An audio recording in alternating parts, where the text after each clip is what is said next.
Et nous sommes avec Bakary Samb, directeur du Timbuktu Institute, en direct depuis Dakar. Bonjour Bakary Samb. Bonjour Pape Cheikh et merci de l'invitation. Merci d'être avec nous ce matin. Alors au-delà de la présidentielle au Tchad, ce pays représente un verrou essentiel pour contenir le débordement des crises libyennes et centrafricaines. Quel est aujourd'hui l'enjeu d'une nécessaire stabilité du Tchad ? Oui, comme vous le dites, tout le monde parle des élections, tout le monde parle du scrutin qui s'est déroulé avec cette participation qui n'a pas été à la hauteur. Mais je pense qu'au-delà de ces élections, le Tchad représente un enjeu primordial pour la stabilité du Sahel, mais aussi pour la stabilité de l'Afrique centrale. Vous savez que ce pays est un verrou entre le débordement, les risques de débordement en Libye, un verrou aussi avec ce qui se passe présentement en République centrafricaine.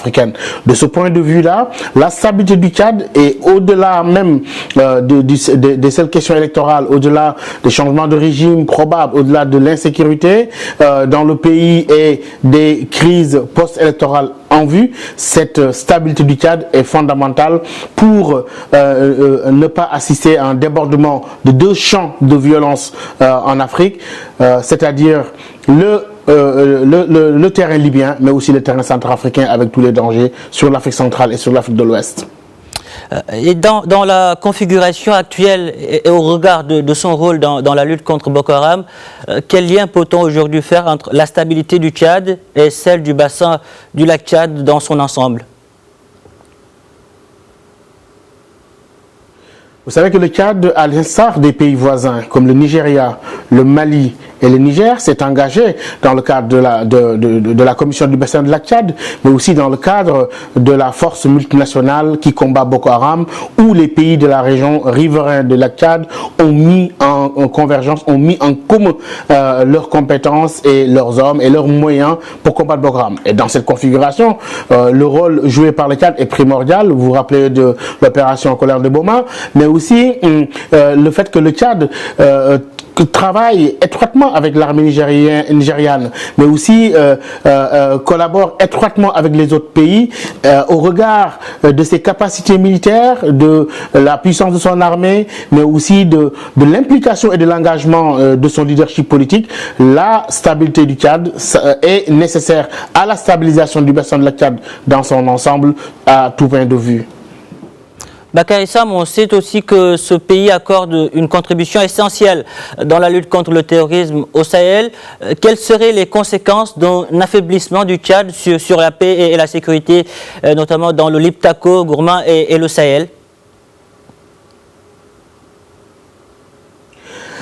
Il est clair que depuis le déclenchement de la crise malienne dès 2013-2014 et dès le déploiement d'armées ou en tout cas de forces étrangères pour venir au secours au Mali, on a vu que le Tchad était aux avant-postes. On a vu que cet engagement tchadien qui n'a jamais failli.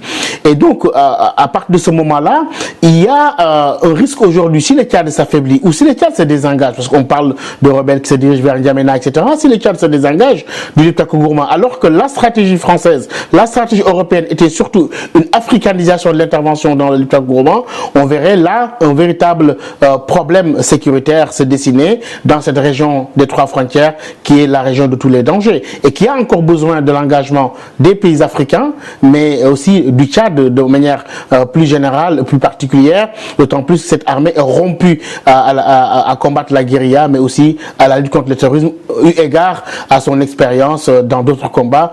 Donc ce pays s'illustre véritablement comme un verrou, comme une soupape de sécurité pour la région, et de sa stabilité dépendra certainement en grande partie la stabilité et la stabilisation de la région. Bakary Samb, merci d'avoir répondu à nos questions. Je rappelle que vous êtes le directeur de Timbuktu Institute à Dakar.